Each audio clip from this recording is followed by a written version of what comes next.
안녕하세요. 오늘은 2023년 이후 출생한 아기가 있는 가정을 위한 특별한 주택대출 상품, 바로 신생아 특례대출의 핵심만 정리해 보겠습니다. 신생아 특례대출은 주택 구입, 전세자금 대출을 최저 1%대 금리로 구입 최대 5억 원, 전세 최대 3억 원까지 지원해주는 제도예요.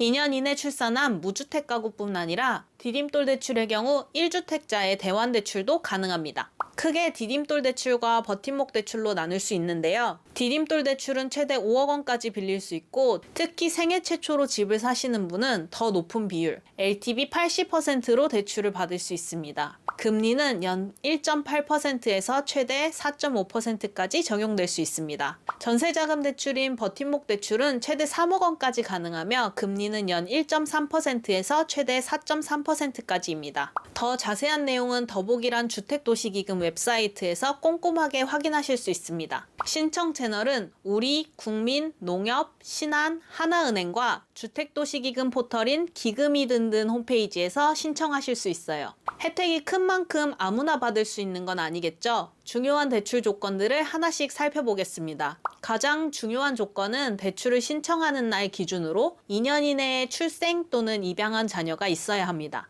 버팀목은 무주택 세대주의 하나고, 디딤돌은 무주택 또는 1주택 세대주까지 이용할 수 있습니다. 1주택 세대주는 이 대출을 통해 더 좋은 조건으로 대환할 수 있습니다. 소득 기준도 중요합니다. 부부 합산 연소득이 1억 3천만 원 이하여야 합니다. 다만 맞벌이 부부의 경우에는 2억 원 이하까지 가능하고, 2025년부터 3년간 출산한 가구에 대해서는 2억 5천만 원으로 확대됩니다. 순자산 기준도 있는데요. 버팀목 대출은 3억 3,700만 원 이하여야 하고, 디딤돌 대출은 4억 8,800만 원 이하여야 합니다. 대상주택 조건도 꼼꼼히 챙겨야 해요. 버팀목 대출은 전세보증금이 수도권은 5억 원 이하, 수도권 외 지역은 4억 원 이하여야 하고, 임차 전용 면적은 85제곱미터 이하, 읍면 지역은 100제곱미터 이하입니다. 디딤돌 대출의 경우 구입하려는 집의 가격이 9억 원 이하여야 하고, 주거 전용 면적이 85제곱미터 이하여야 합니다.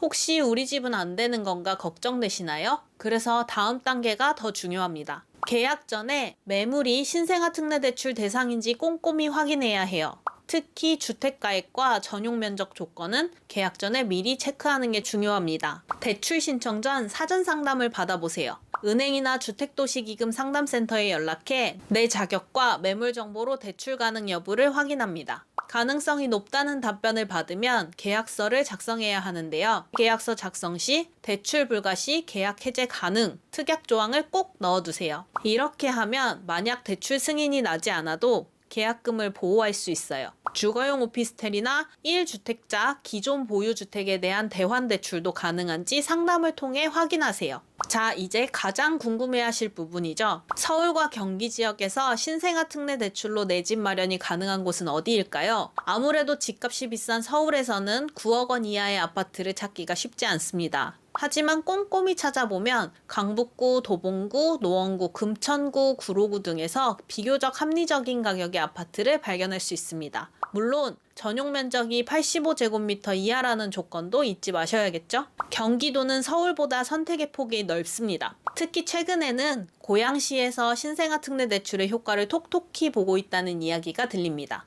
이외에도 9억 원 이하, 85제곱미터 이하의 아파트를 중심으로 살펴보시면 좋은 기회를 잡으실 수 있을 거예요. 그럼 이 많은 매물을 어떻게 찾아야 할까요? 제가 추천하는 방법은 바로 KB부동산 웹사이트나 앱을 활용하는 겁니다. KB부동산에 접속하신 후 매물 유형에서 아파트를 선택합니다. 가장 중요한 필터, 가격을 9억 원 이하로 설정하고 면적을 전용 85제곱미터 이하로 설정합니다. 필요에 따라 준공연도, 단지 규모, 지하철역 등 추가 필터를 적용하면 더욱 정확하게 원하는 매물을 찾을 수 있습니다.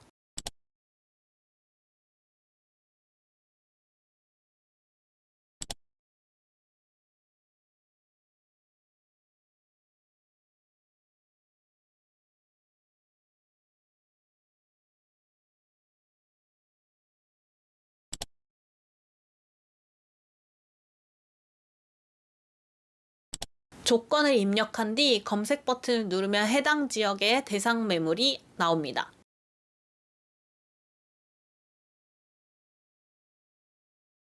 지도를 보면서 관심 있는 단지를 클릭하면 실제 매물의 정보와 가격, 사진 등을 자세히 확인할 수 있습니다. 전용 면적과 가격 조건이 맞는지 다시 한번 확인하고 마음에 드는 매물이 있으면 중개인에게 대출 상담이 가능한지 문의해 봅니다. 이 과정을 거치면 내가 찾은 집이 특례대출 대상인지 쉽게 확인할 수 있어요. 발품을 팔지 않고도 원하는 조건의 매물을 효율적으로 찾을 수 있어요.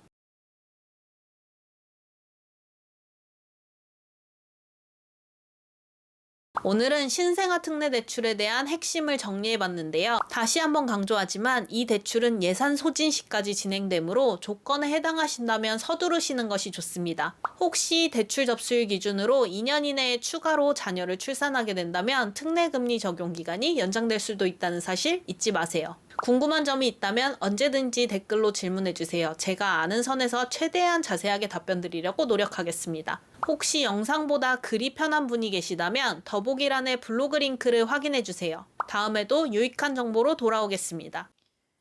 지금까지 꼭 필요한 정보만 알려드리는 꼭 필요한 정보였습니다. 감사합니다.